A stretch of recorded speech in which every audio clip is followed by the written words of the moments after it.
Hi, welcome to my YouTube channel home science Darpan में आप सभी का वेलकम है। हम क्लास 9 की बुक कवर कर रहे हैं जिसमें आज 10 चैप्टर है। और देखा जाए तो ये 3rd यूनिट है। हम 2 यूनिट कवर कर चुके हैं, होम मैनेजमेंट और स्वास्थ्य रक्षा।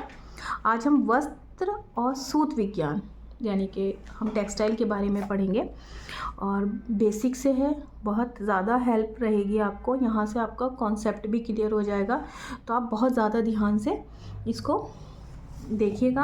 अगर आपको वीडियो अच्छी लगती है तो प्लीज़ लाइक सब्सक्राइब ज़रूर कर लीजिए, हमें भी मोटिवेशन मिलता है। और आपको ये कैसी लग रही है सीरीज़ ज़रूर बताइएगा, और आपको किस तरह की वीडियो चाहिए ये भी ज़रूर बताइएगा। तो ठीक है, हम पढ़ लेते हैं क्लॉथ फाइबर एंड काइंड्स। तो यहाँ प्रस्तावना है। देखिए वीडियो बहुत ज़्यादा बड़ा हो जाएगा, इसलिए आप थोड़ा सा पॉज करके पढ़ लीजिएगा। मैं यहाँ से चलती हूँ, स्टार्ट करती हूँ। तंतु से आशय। तंतु यानी कि क्या तंतु है? फाइबर, वह न्यूनतम इकाई जो वस्त्र निर्माण के लिए आधार के रूप में प्रयोग की जाती है, जो बिल्कुल बेस है। तंतु से ही धागे का निर्माण होता है, और धागे से वस्त्र और फिर कपड़ा पहनने योग्य बनता है। देखिए, तंतु से धागा, धागे से वस्त्र, वस्त्र से कपड़ा, फिर इस तरह से हमारा फैब्रिक तैयार हो जाता है।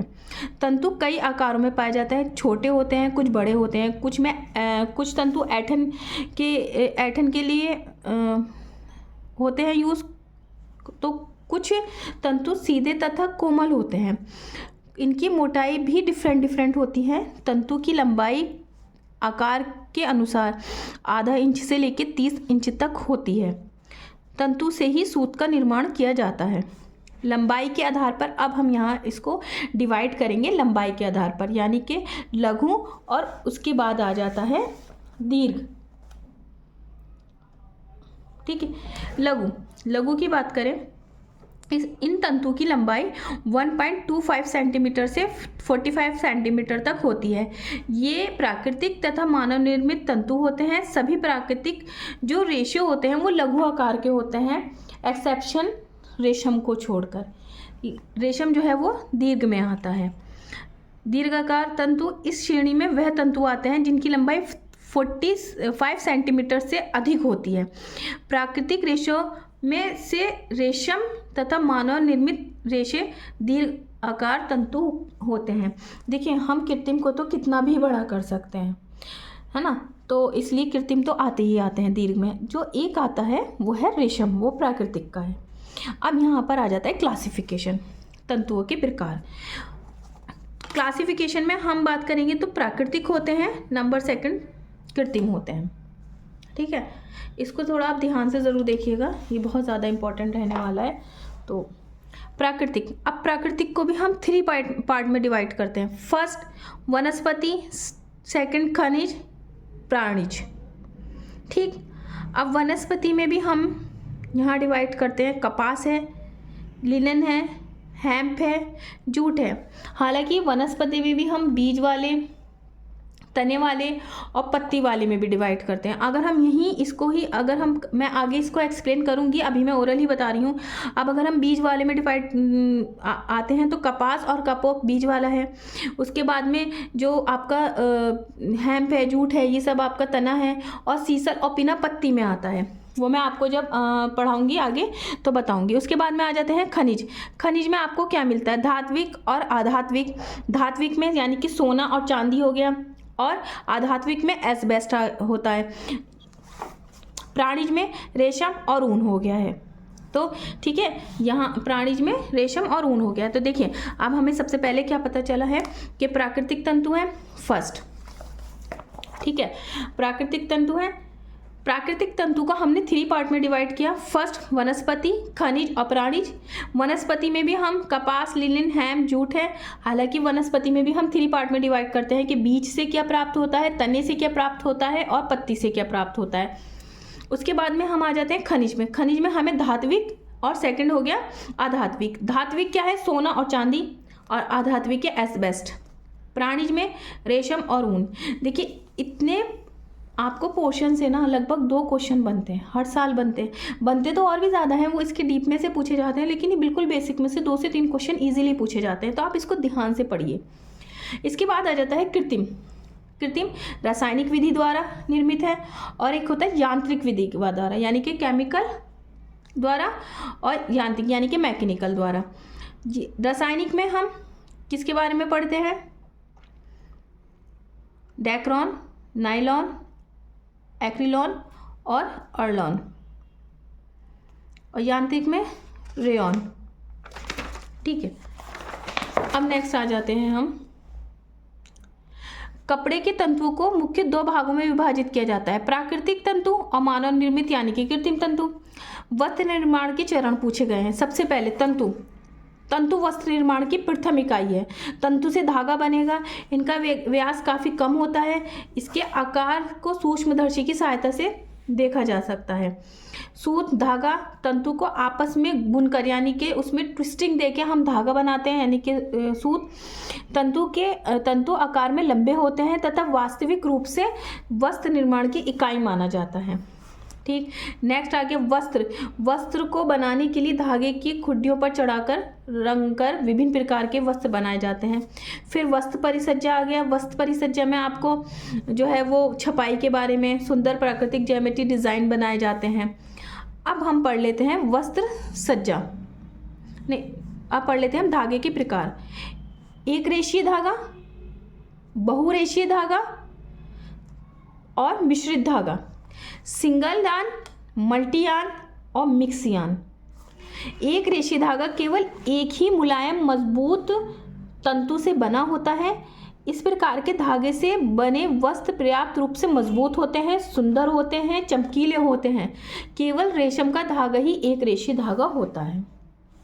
ये लाइन इंपॉर्टेंट है, आप इसको अपने नोट्स अगर बना रहे हैं तो ज़रूर लिख लीजिए। बहुरेशीय धागा, बहु से दीर्घ आकार, लघु आकार तंतु को एक साथ मिलाकर हम उसमें ट्विस्टिंग देते हैं। धागे को बहुरेशीय धागा कहा जाता है। तंतु के आकार व संख्या के आधार पर उनमें दी जाने वाली ऐंठन भी डिफरेंट होती है। नेक्स्ट आ जाता है आपका मिश्रित। विभिन्न प्रकार के तंतुओं से बने इस धागे को ही मिश्रित कहते हैं। मैं इसको आगे डिटेल में कराऊंगी, अभी तो आप यहाँ बेसिक है, आप इसको ज़रूर पढ़ लें। उसके बाद आता है वस्त्र तंतुओं के गुण।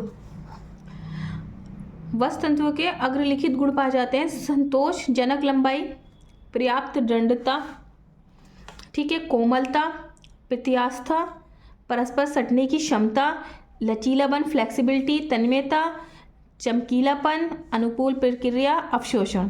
देखिए यहाँ ये वीडियो मैं 2 पार्ट में लाऊंगी क्योंकि हमें यहाँ थोड़ा सा इसको ध्यान देके पढ़ना है, तो मैं इसको थोड़ा सा आपको बता के चलती हूँ। संतोषजनक लंबाई, वस्त्र बनाने के लिए लंबे तंतु अधिक उत्तम होते हैं। वस्त्र बनाने के लिए यदि तंतु उच्च कोटि के एवं कम लंबाई के होते हैं तो वस्त्र निर्माण के लिए गांठों का उपयोग करना पड़ता है, जो वस्त्र को आकर्षण नहीं लगता, ठीक है, उसको नष्ट कर देता है, उसके जो उसका आकर्षण है वो। पर्याप्त दृढ़ता, वस्त्र बनाने के लिए वह तंतु उपयोगी होते हैं जो पर्याप्त रूप से मजबूत होते हैं। इन तंतुओं से बने वस्त्र मजबूत, टिकाऊ व दबाव सहने की क्षमता होती है। नेक्स्ट है कोमलता। वर्तमान समय में कोमल तंतुओं से बने वस्त्र लोग ज़्यादा पसंद करते हैं।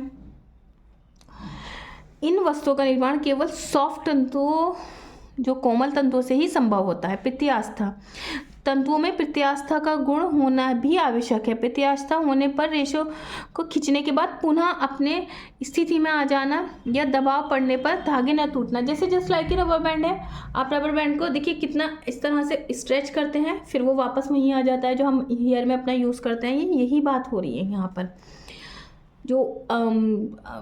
जो इलास्टिक होते हैं, जो रेडीमेड कपड़ों में डले हुए होते हैं, वो सब यही है।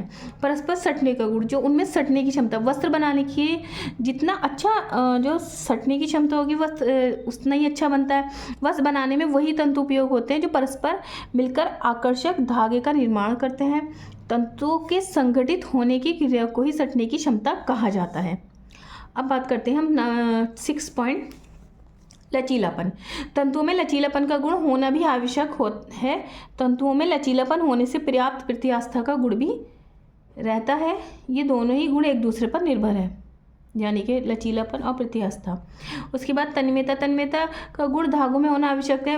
ये वह गुण है तंतुओं को ताने बाने में बांधते समय उनको अपनी यथास्थिति बनाए रखता है। चमकीला। चमकीला है वो सुंदर दिखते हैं। अनुकूल प्रक्रिया है ना, जिन तंतुओं पे गंदगी दाग धब्बे दूर करने का गुण होता है उन्हें साबुन से रासायनिक तत्वों के संपर्क में लाया जाता है। वस्तुओं के इस गुण को ही अनुकूल प्रक्रिया का गुण कहते हैं। ठीक, नेक्स्ट है अवशोषकता। वस्त्र बनाने के लिए वह तंतु अधिक अच्छे होते हैं जिनमें नमी सोखने की क्षमता होती है।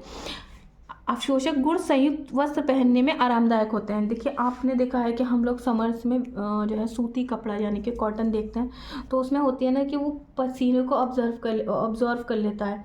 अगर वही चीज़ अगर हम कोई और ले लें जो रासायनिक से बना हुआ कोई फाइबर है और गर्मी में पहने तो आपने देखा होगा कि स्किन में भी ना रैशेस से पड़ जाते हैं।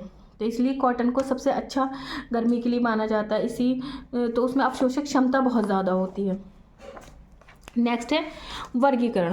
प्राकृतिक स्रोत से प्राप्त, पेड़ पौधों से प्राप्त तंतु। ये तंतु पेड़ पौधे के विभिन्न भागों से प्राप्त किए जाते हैं। इस प्रकार के तंतु कपास से पर्याप्त होते हैं। कुछ पेड़ के तने की छाल से भी तंतु निकलते हैं। ऐसे पौधों को हम फ्लैक्स या जूट कहते हैं।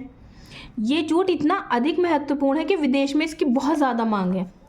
जूट से विदेशी मुद्रा भी प्राप्त की जाती है। पेड़ के पत्तों से भी कुछ तंतु प्राप्त किए जाते हैं परंतु उतने अच्छे नहीं होते हैं। तो उनसे जो है जैसे कारपेट है या फिर फुट पैड है या फिर कोई डेकोरेटिव आइटम है वो बनाए जाते हैं, क्योंकि ये अन्य तंतुओं के अपेक्षा कड़े कठोर होते हैं।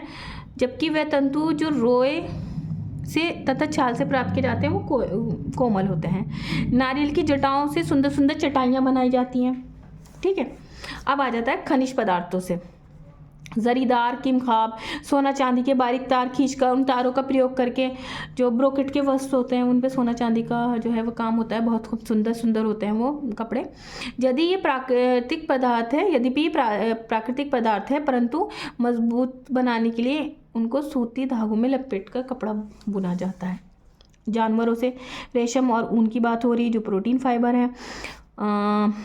इसके बाद में ठीक है, अब हम रेशम देखते हैं। ये कीड़ा है, इसका तो बाकायदा जो है वो पूरा सेरिकल्चर जिसे कहते हैं पालन होता है। ये कीड़े से प्राप्त है। कीड़ा उत्पन्न एक लसदार पदार्थ होता है। और अच्छा आप ना कमेंट बॉक्स में बताइएगा कि जो रेशम है उसकी देवी किसे कहा जाता है। ये लंबे रेशम के रूप में धारण कर लेते हैं, वायु में सूख जाते हैं। रेशम व कीड़े इस रेशे को कोकून के रूप में अपने चारों ओर लपेट लेता है। रेशम के कीड़े से प्यूपा अवस्था में ही मारकर रेशम प्राप्त किया जाता है। यदि थोड़ी भी देर हो जाती है तो कीड़ा कोकून से बाहर निकलकर रेशम को तोड़ देता है। जापान, चीन, अमेरिका में रेशम की प्राप्ति सावधानी से बढ़ती जाती है। इससे बढ़िया मजबूत रेशम उपलब्ध होता है। जंगली कीड़े से भी होता है। ठीक है, वो रेशम इतना अच्छा नहीं होता। अच्छा आप ना कमेंट बॉक्स में ज़रूर बताइएगा कि रेशम जो बनने की प्रोसेस है वो 4 स्टेजेस हैं, तो उन स्टेजेस का आप नाम कमेंट बॉक्स में ज़रूर मेंशन कीजिएगा। इससे आपका रिवीजन भी हो जाएगा और आपको अगर नहीं आइडिया है तो मैं नेक्स्ट वीडियो में उसका आंसर आपको ज़रूर दूंगी। इसके बाद में आ जाता है ऊन। ये भेड़ की बालों से एकत्र की जाती है। इसके अतिरिक्त ऊँट, खरगोश से भी ये जो है मिलती है। श्रेष्ठ गुणों वाली ऊन जीवित भेड़ों से ही प्राप्त की जाती। भारत की मैरिनो जाति की भेड़ और तुर्किस्तान की अंगोरा बकरी बहुत इसकी अच्छी ऊन होती है, बढ़िया ऊन होती है। ठीक है, ऊन की जो है ना उसकी भी श्रेणियाँ डिफरेंट होती हैं। मध्यम श्रेणी की ऊन से स्वेटर आदि बनाए जाते हैं। घटिया से हम कालीन वगैरह बनाते हैं। अच्छा एक चीज़ है, एक क्वेश्चन आता है जो कि PYQ है, ऊन से रिलेटेड है कि दुनिया का सबसे महंगा कोट कौन सा कोट है, जो कि PYQ है। अब ज़रूर बताइएगा। देखिए थोड़ा सा ही देख लेते हैं। देखिए कपास का तंतु है, कपास के कोए हैं, ये भेड़ हो गई यानी कि ऊन के लिए। ये रेशम है, रेशम का तंतु, प्राकृतिक तंतु। और ये लिनन है, मानव निर्मित तंतु। मानव निर्मित तंतु आजकल विज्ञान के विभिन्न खोजों के आधार पर वनस्पति व जीव जगत के सेल्यूलोज व प्रोटीन से कपड़ा बनाने के विभिन्न तंतु बनाए जाने लगे हैं, जिन्हें मानव निर्मित व कृत्रिम तंतु कहते हैं। इसमें नायलॉन, पॉलिस्टर, टेरिलीन, अर्नॉल, एक्रिलिन कपड़ा तैयार किया जाता है। रेयॉन को प्राकृतिक तथा कृत्रिम दोनों प्रकार के तंतु कह सकते हैं। पहले सेल्यूलोज का कुछ रासायनिक प्रक्रिया द्वारा एक घोल के रूप में बनाया जाता है, उससे तंतु फिर धागे बनाए जाते हैं। जो रेयॉन होता है, फाइबर बनता है, फैब्रिक बनता है, उसमें सेल्यूलोज का यूज़ किया जाता है, कुछ लुगदी का यूज़ किया जाता है। तो इसलिए रेयॉन को जो है वो कुछ जो है वो कॉटन का ही जैसा फील कराता है वो। खनिज, तंतु तथा साधन। खनिज में आपको एस्बेस्ट मिल गया, सोना चांदी मिल गया। एस्बेस्ट शिला तंतु भी कहते हैं। अब आपसे क्वेश्चन ये पूछा जाए, क्योंकि एस्बेस्ट तो बहुत कॉमन हो गया है और अब थोड़ा पेपर का स्टैंडर्ड भी आ जाता है कि शिला तंतु कैसा है या एस्बेस्ट को और किस नाम से जाना जाता है। एक विशेष प्रकार का तंतु चट्टानों से प्राप्त किया जाता है। इन कपड़ों पर अग्नि का प्रभाव नहीं होता है, अग्निशर्मकों के लिए सुरक्षित रहता है। ठीक है, खिड़की दरवाजे के पर्दे वगैरह इससे बनाए जाते हैं। तो उसके बाद में जरीदार किमखाब, सोने चांदी या एल्युमिनियम के तारों से महीन उसको खींचकर, यानी कि उसका भी एक धागे का शेप मतलब बनाकर उसको खींचकर उन तारों से रेशमी या सूती धागे लपेटकर कपड़े बुने जाते हैं। एल्युमिनियम की अपेक्षा सोना चांदी के तारों से बुने कपड़े, जिन्हें जरीदार किमखाब, बहुत अधिक कीमती होते हैं। राजा महाराजाओं के लिए बनते हैं ये, ठीक है, भड़कीले और भारी होते हैं। इसके बाद आ जाते हैं वेजिटेबल फाइबर, कपास और लिनन। ठीक है, तो यहाँ तक तो हमने इंट्रो देखा। अब ये जो स्टार्ट हुआ है वो है कपास। तो देखिए वीडियो बहुत ज़्यादा बड़ी हो जाएगी, तो मैं इसको, हो सकता है कि इसकी 3 वीडियो बने, तो मैं ये इसको नेक्स्ट वीडियो में कवर करूँगी कि ये आपको कैसा लगा है। आप ज़रूर बताइएगा। जिन्होंने पिछली वीडियो नहीं देखी है वो ज़रूर जाकर देख लें। तो चलिए थोड़ा सा क्विक रिवीजन कर लेती हैं, छोटा सा एक रिवीजन, कि अगर हम क्लासिफिकेशन देखें तो हम 2 टाइप से क्लासिफिकेशन करते हैं। फर्स्ट प्राकृतिक, सेकंड आप खनिज से करते हैं। प्राकृतिक में भी हमें क्या है, वनस्पति है, खनिज है, प्राणिज है। वनस्पति में भी हमें कपास, लिनन, जूट, हेम, सीसल, पीना, ये सब मिलते हैं। और वनस्पति को भी हम 3 पार्ट्स में डिवाइड करते हैं, बीज, तना और पत्ती से, जो मैं आगे आपको बताऊंगी। उसके बाद में आ जाता है खनिज। खनिज में हम धात्विक और अधात्विक। धात्विक क्या है, सोना और चांदी, जिससे हम महंगे वस्त्र बनाते हैं। ठीक, खनिज में दूसरा क्या है, अधात्विक, जो कि है एस्बेस्ट। ठीक है, जो मैंने अभी आपको पढ़ाया कि जो आग जो होते हैं ना, फायर वाले लोग, उनके लिए बनाए जाते हैं इस तरह से कपड़े। ठीक है, उसके बाद में आ जाता है प्राणिज जगत से रेशम और ऊन। ठीक, अब आ जाता है कृत्रिम में रासायनिक और यांत्रिक। उसके बाद में डेक्लॉन, नायलॉन, एक्रिलॉन, अर्लॉन और रेयॉन, ये सब कृत्रिम में बताया गया है। तो आपको ये वीडियो कैसी लगी, क्या ये आपके लिए हेल्पफुल है, ज़रूर बताइएगा। Please do subscribe my channel and like and comment also. Thank you so much.